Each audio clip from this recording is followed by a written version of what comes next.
Chapter 17. The Man with Two Faces. It was Quirrell. "You!" gasped Harry. Quirrell smiled. His face wasn't twitching at all. "Me," he said calmly. "I wondered whether I'd be meeting you, Potter.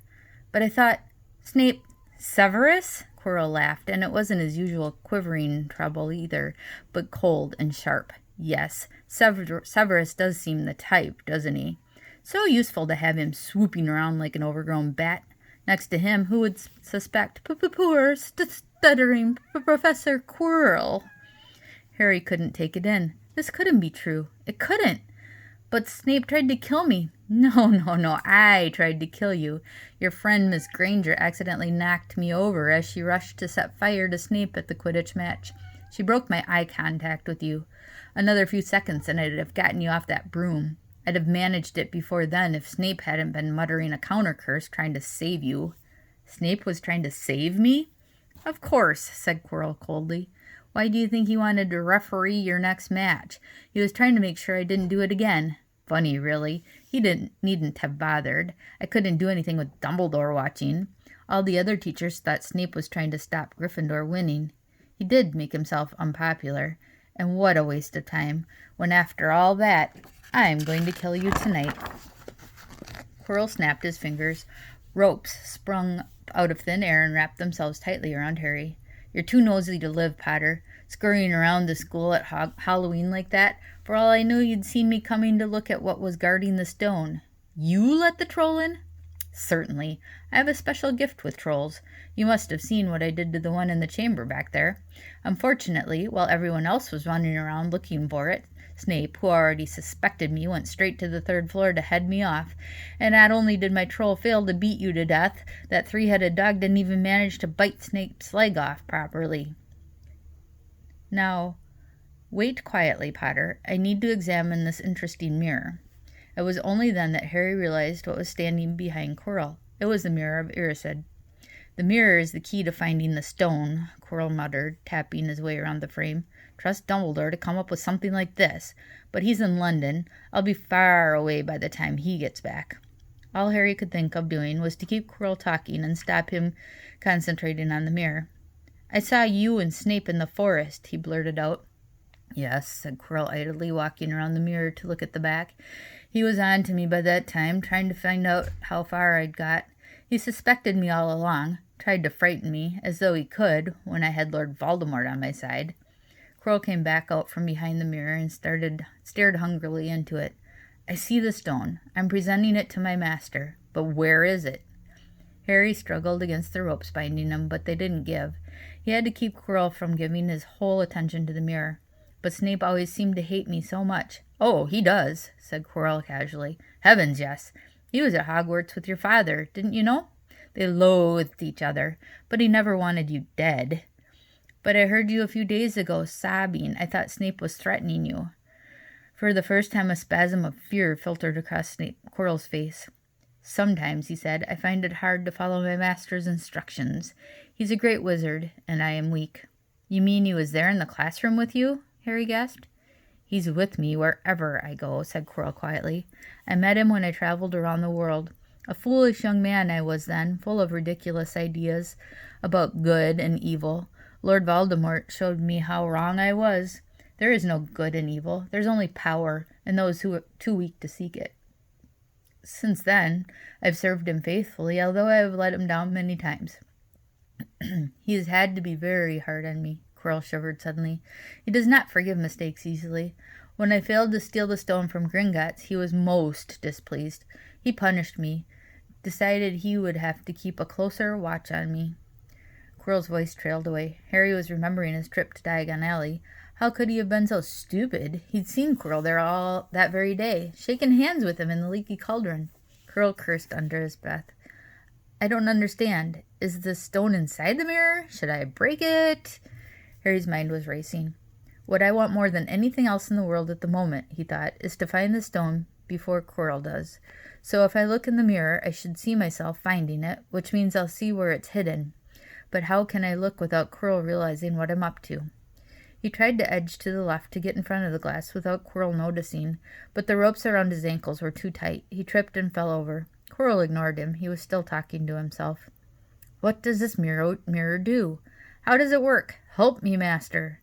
And to Harry's horror, a voice answered, and the voice seemed to come from Quirrell himself. Use the boy. Use the boy. Quirrell rounded on Harry. Yes, Potter, come here. He clapped his hands once, and the ropes binding Harry fell off. Harry got slowly to his feet. Come here, Quirrell repeated. Look in the mirror and tell me what you see. Harry walked towards him. I must lie, he thought desperately. I must look and lie about what I see. That's all.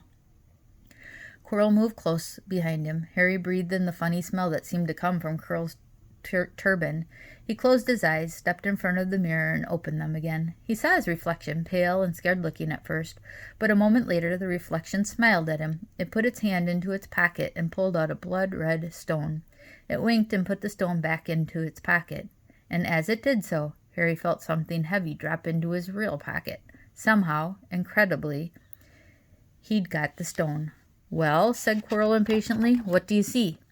Harry screwed up his courage.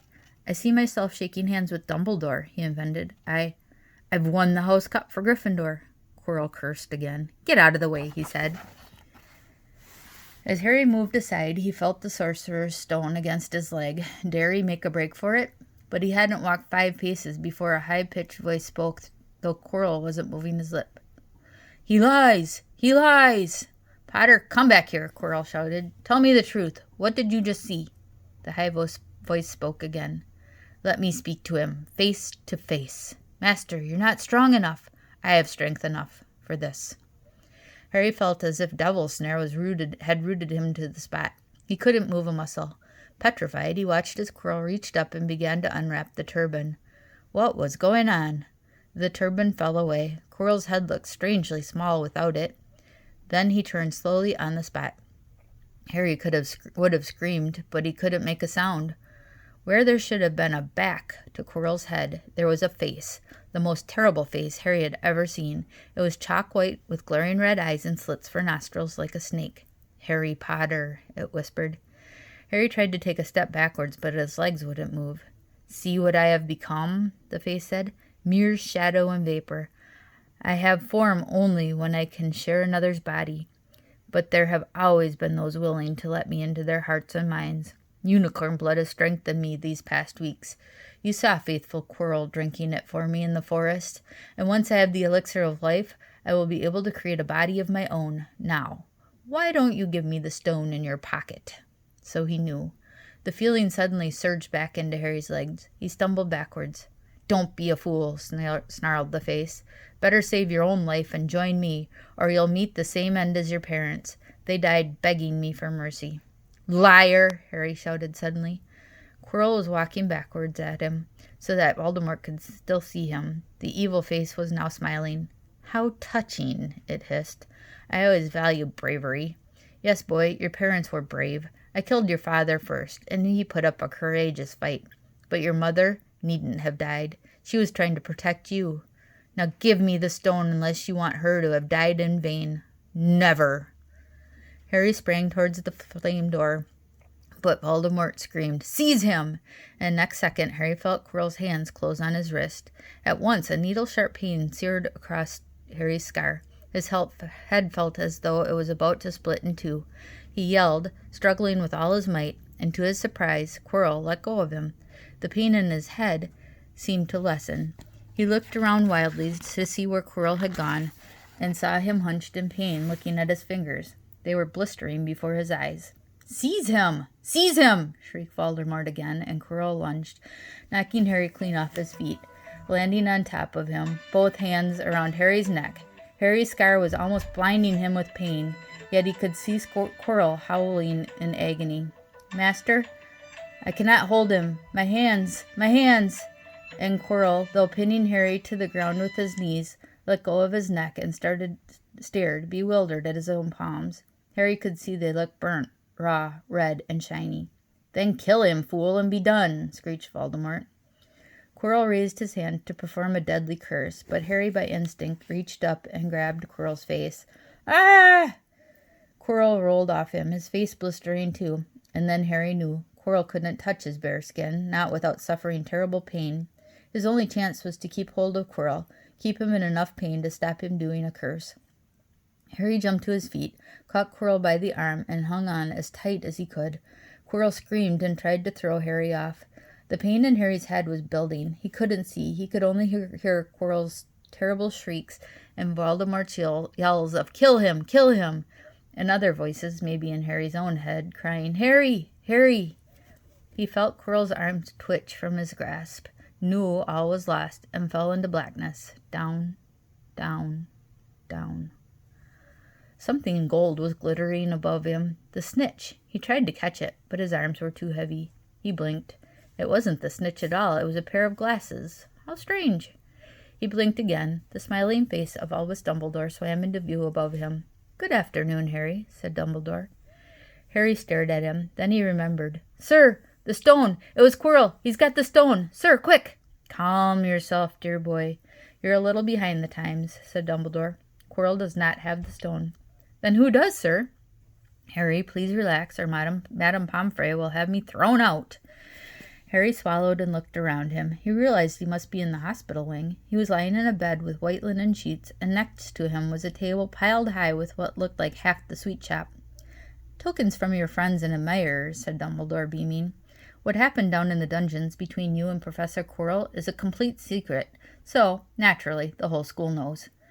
I believe your friends Messrs. Fred and George Weasley were responsible for trying to send you a lavatory seat. No doubt they thought it would amuse you. Madame Pomfrey, however, felt it might not be very hygienic and confiscated it."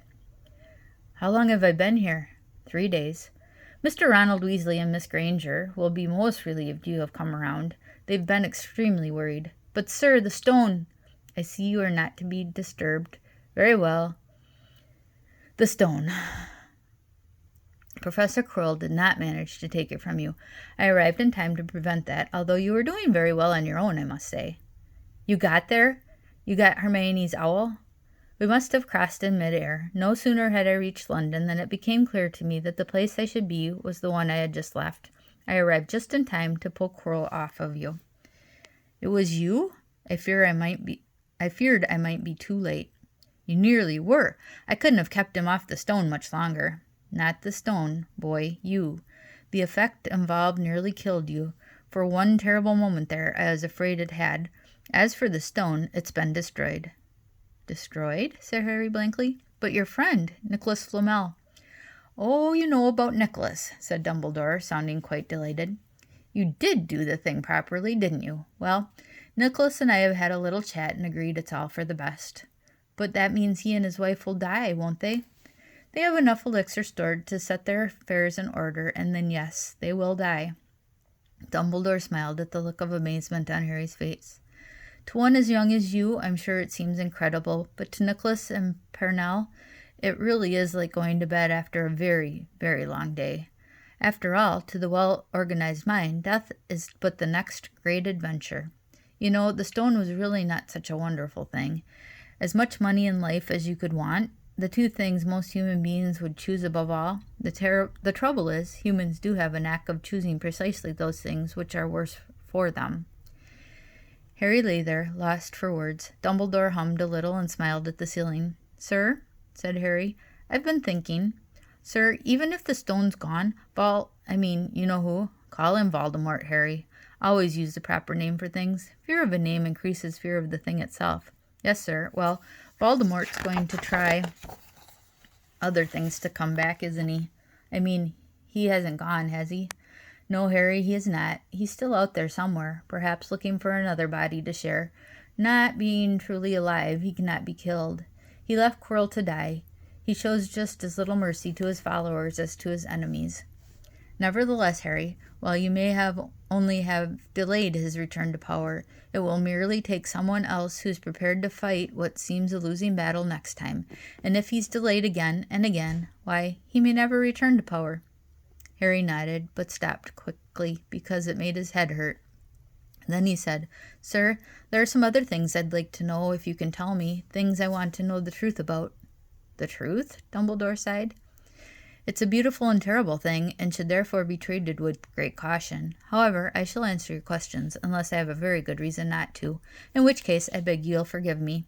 I shall not, of course, lie." "Well, Voldemort said that he only killed my mother because she tried to stop him killing me. But why would he want to kill me in the first place?" Dumbledore sighed very deeply this time. "Alas, the first thing you ask me I cannot tell you. Not today. Not now. You'll know one day. Put it from your mind for now, Harry. When you're older, I know you'll hate to hear this, when you are ready, you'll know." And Harry knew it would be no good to argue. "But why couldn't Quirrell touch me?" "Your mother died to save you. If there's one thing Voldemort cannot understand, it's love. He didn't realize that love, as powerful as your mother's, for you, leaves its own mark. Not a scar, no visible sign. To have been loved so deeply, even though the person who loved us is gone, will give us some protection forever. It's in your very skin. Quirrell, full of hatred, greed, and ambition, shared his soul with Voldemort, could not touch you for that reason. It was agony to touch a person marked by something so good." Dumbledore now became very interested in a bird out on the windowsill, which gave Harry time to dry his eyes on the sheet. When he had found his voice again, Harry said, "In the invisibility cloak, do you know who sent it to me?" "Ah, your father happened to leave it in my possession, and I thought you might like it." Dumbledore's eyes twinkled. "Useful things. Your father used it mainly for sneaking off to the kitchens to steal food when he was here. And there's something else. Fire away." "Quirrell and Snape, Professor Snape, Harry." "Yes, him. Quirrell said he hates me because he hated my father. Is that true?" "Well, they did rather detest each other, not unlike myself and Mr. Malfoy. And then your father did something Snape could never forget." "What?" "He saved his life." "What?" "Yes," said Dumbledore dreamily. "Funny the way people's minds works, isn't it? Professor Snape couldn't bear being in your father's debt. I do believe he worked so hard to protect you this year because he felt that would make him and your father quits. Then he could go back to hating your father's memory in peace." Harry tried to understand this, but it made his head pound, so he stopped. "And, sir, there's one more thing. Just the one. How did I get the stone out of the mirror?" "Ah, now I'm glad you asked me that. It was one of my more brilliant ideas, and between you and me, that's saying something. You see, only one who wanted to find the stone, find it, but not use it, would be able to get it. Otherwise, they'd just see themselves making gold or drinking elixir of life. My brain surprises even me sometimes. Now, enough questions. I suggest you make a start on these sweets." "Ah, Bertie Bott's every flavored beans. I was unfortunate enough in my youth to come across the vomit-flavored one, and since then I'm afraid I've rather lost my liking for them. But I think I'll be safe with a nice toffee, don't you?" Harry smiled and popped the golden brown bean into his mouth. Then he choked and said, "Alas, earwax." Madame Pomfrey, the matron, was a nice woman but very strict. "Just 5 minutes," Harry pleaded. "Absolutely not. You let Professor Dumbledore in." "Well, of course, that was the headmaster. Quite different. You need rest." "I am resting. Look, lying down and everything." "Oh, go on, Madame Pomfrey." "Oh, very well," she said, "but 5 minutes only." And she let Ron and Hermione in. "Harry!" Hermione looked ready to fling her arms around him again, but Harry was glad she held herself in as his head was still very sore. "Oh, Harry, we were sure you were going to. Dumbledore was so worried." "The whole school's talking about it," said Ron. "What really happened?" It was one of those rare occasions when the true story is even more strange and exciting than the wild rumors. Harry told them everything. Quirrell, the mirror, the stone, and Voldemort. Ron and Hermione were a very good audience. They gasped in all the right places, and when Harry told them what was under Quirrell's turban, Hermione screamed out loud. "So the stone's gone?" said Ron finally. "Flamel's going to die?" "That's what I said, but Dumbledore thinks that—" What was it? "To the well-organized mind, death is but the next great adventure." "I always said he was off his rocker," said Ron, looking quite impressed at how mad his hero was. "So what happened to you two?" said Ron. "Well, I got back all right," said Hermione. "I brought Ron around. That took a while, and we were dashing up to the Owlery to contact Dumbledore when we met him in the entrance hall. He already knew. He just said, 'Harry's gone after him, hasn't he?' and hurtled off to the 3rd floor." "Do you think he meant you to do it?" said Ron, "sending you your father's cloak and everything?" "Well," Hermione exploded, "if he did, I mean to say, that's terrible! You could have been killed." "No, it isn't," said Harry truthfully. "He's a funny man, Dumbledore. I think he sort of wanted me to give me a chance. I think he knows more or less everything that goes on here, you know? I reckon he had a pretty good idea where we're going to try, and instead of stopping us, he just taught us enough to help. I don't think it was an accident he let me find out how the mirror worked. It's almost like he thought I had the right to face Voldemort if I could. Yeah, Dumbledore's barking, all right, said Ron proudly. Listen, you've got to be up for the end-of-year feast tomorrow. The points are all in, and Slytherin won, of course. You missed the last Quidditch match. We were steamrolled by Ravenclaw without you, but the food will be good. At that moment, Madame Pomfrey bustled over. You've had nearly 15 minutes now. Out, she said firmly. After a good night's sleep, Harry felt nearly back to normal. I want to go to the feast, he told Madame Pomfrey as she straightened his many sweet boxes. I can, can't I? Professor Dumbledore says you are to be allowed to go, she said stiffly, as though in her opinion Professor Dumbledore didn't realize how risky feasts could be. And you have another visitor. Oh, good, said Harry. Who is it? Hagrid sidled through the door as he spoke. As usual, when he was indoors, Hagrid looked too big to be allowed. He sat down next to Harry, took one look at him, and burst into tears. It's all my ruddy fault, he sobbed, his face in his hands. I told the evil git how to get past Fluffy. I told him. It was the only thing he didn't know, and I told him. Yeah, could have died. All for a dragon egg. I'll never drink again. I should be checked out and made to live as a muggle. Hagrid, said Harry, shocked to see Hagrid shaking with grief and remorse, great tears leaking down into his beard. Hagrid, he'd have found out somehow. This is Voldemort we're talking about. He'd have found out even if you hadn't told him. You could have died, sobbed Hagrid. And don't say the name. Voldemort, Harry bellowed, and Hagrid was so shocked he stopped crying. I've met him, and I'm calling him by his name. Please cheer up, Hagrid. We saved the stone. It's gone. He can't use it. Have a chocolate frog. I've got loads. Hagrid wiped his nose on the back of his hand and said, That reminds me, I've got you a present. It's not a stout sandwich, is it? Harry said anxiously, and at last Hagrid gave a weak chuckle. Nah, Dumbledore gave me the day off yesterday to fix it. Of course, he should have sacked me instead. Anyway, got you this. It seemed to be a handsome, leather-covered book. Harry opened it cautiously. It was full of wizard photos. Smiling and waving at him from every page were his mother and father. Sent owls off to your parents' old school friends, asking for photos. Knew you didn't have any. Do you like it? Harry couldn't speak, but Hagrid understood. Harry made his way down to the end-of-year feast alone that night.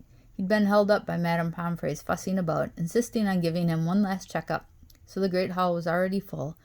It was decked out in Slytherin colors of green and silver to celebrate Slytherin's winning the House Cup for the 7th year in a row. A huge banner showed the Slytherin serpent covered the wall behind the high table. When Harry walked in, there was a sudden hush, and then everyone started talking loudly at once. He slipped into his seat between Ron and Hermione at the Gryffindor table and tried to ignore the fact that people were standing up to look at him. Fortunately, Dumbledore arrived moments later. The babble died away. Another year gone, Dumbledore said cheerfully, and I must trouble you with an old man's wheezing waffle before we sink our teeth into our delicious feast. What a year it's been. Hopefully our heads are all a little fuller than they were. You have the whole summer ahead to get them nice and empty before next year starts. Now, as I understand it, the House Cup here needs awarding, and the points stand thus. In 4th place, Gryffindor with 312 points. In 3rd, Hufflepuff with 352. Ravenclaw have 426, and Slytherin 472. A storm of cheering and stomping broke out from the Slytherin table. Harry could see Draco Malfoy banging his goblet on the table. It was a sickening sight. Yes, well done, Slytherin, said Dumbledore. However, recent events must be taken into account. The room went very still. The Slytherin smiles faded a little. Ahem, said Dumbledore. I have a few last-minute points to dish out. Let me see. Yes. First, to Mr. Ronald Weasley. Ron went purple in the face. He looked like a radish, had bad sunburn. For the best played game of chess Hogwarts has seen in many years, I award Gryffindor House 50 points. Gryffindor cheers nearly raised the bewitched ceiling. The stars overhead seemed to quiver. Percy could be heard telling the other prefects, My brother, you know, my youngest brother, got past McGonagall's giant chess set.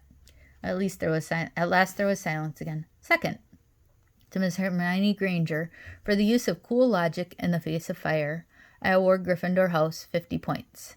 Hermione buried her face in her arms. Harry strongly suspected she had burst into tears. Gryffindors up and down the table were beside themselves. They were 100 points up. Third, to Mr. Harry Potter, said Dumbledore. The room went deadly quiet. For pure nerve and outstanding courage, I award Gryffindor House 60 points. The din was deafening. Those who could add up, while yelling themselves hoarse, knew that Gryffindor now had 472 points, exactly the same as Slytherin. They had drawn for the house cup. If only Dumbledore had given Harry just one more point. Dumbledore raised his hand. The room gradually fell silent. There are all kinds of courage, said Dumbledore, smiling. It takes a great deal of bravery to stand up to our enemies, but just as much to stand up to our friends. I therefore award 10 points to Mr. Neville Longbottom. Someone standing outside the great hall might well have thought some sort of explosion had taken place. So loud was the noise that erupted from Gryffindor table. Harry, Ron, and Hermione stood up to yell and cheer as Neville went white with shock. He disappeared under a pile of people hugging him. He had never won so much as a point for Gryffindor before. Harry, still cheering, nudged Ron in the ribs and pointed at Malfoy, who couldn't have looked more stunned and horrified if he just had the body-binding curse put on him. Which means, Dumbledore rolled over the storm of applause, for even Ravenclaw and Hufflepuff were celebrating the downfall of Slytherin. We need a little change of decoration. He clapped his hands. In an instant, the green hangings became scarlet and the silver became gold. The huge Slytherin serpent vanished, and a towering Gryffindor lion took its place. Snape was shaking Professor McGonagall's hand with a horrified, forced smile. He caught Harry's eyes, and Harry knew at once that Snape's feelings toward him hadn't changed one jot. This didn't worry Harry. It seemed as though life would be back to normal next year. Or as normal as it ever was at Hogwarts. It was the best evening of Harry's life, better than winning at Quidditch or Christmas or knocking out mountain trolls. He would never, ever forget tonight. Harry almost forgot that the exam results were still to come. But come they did. To their great surprise, both he and Ron passed with good marks. Hermione, of course, came top of the year. Even Neville scraped through, his good herbology mark making up for his abysmal potions one. They had hoped that Goyle, who was almost as stupid as he was mean, might be thrown out, but he had passed too. It was a shame. But as Ron said, you can't have everything in life. And suddenly their wardrobes were empty, their trunks were packed. Neville's toad was found lurking in a corner in the toilets. Notes were handed out to all students, warning them not to use magic over the holidays. I always hope they'll forget to give us these, said Fred Weasley sadly. Hagrid was there to take them down to the fleet of boats that sailed across the lake. They were boarding the Hogwarts Express, talking and laughing as the countryside became greener and tidier, eating Bertie's Bot's ever-favored beans as they sped past Muggle towns, pulling off their wizard's robes and putting on jackets and coats, pulling into platform 9 3/4 at King's Cross Station. It took a while for them all to get off the platform. A wizened old guard was up by the ticket barrier, letting them go through the gate in 2s and 3s so they didn't attract attention by all the bustling out of a solid wall at once and alarming the Muggles. You must come and stay this summer, said Ron. Both of you. I'll send you owls. Thanks, said Harry. I'll need something to look forward to.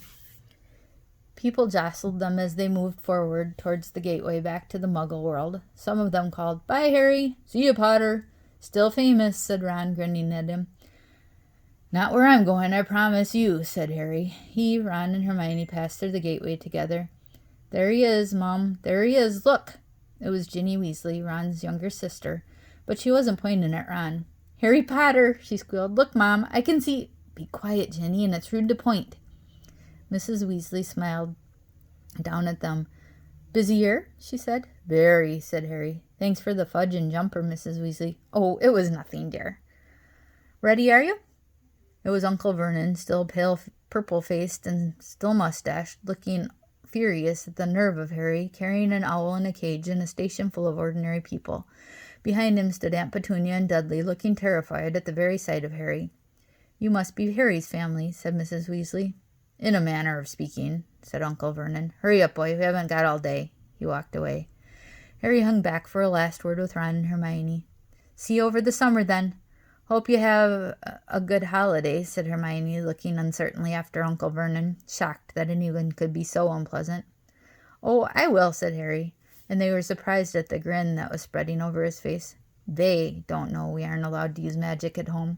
I'm going to have a lot of fun with Dudley this summer. And that's the end of Harry Potter and the Sorcerer's Stone. I hope you enjoyed listening to the book, and just want to say again, I'm missing all of you and hope to see you all very soon. Take care.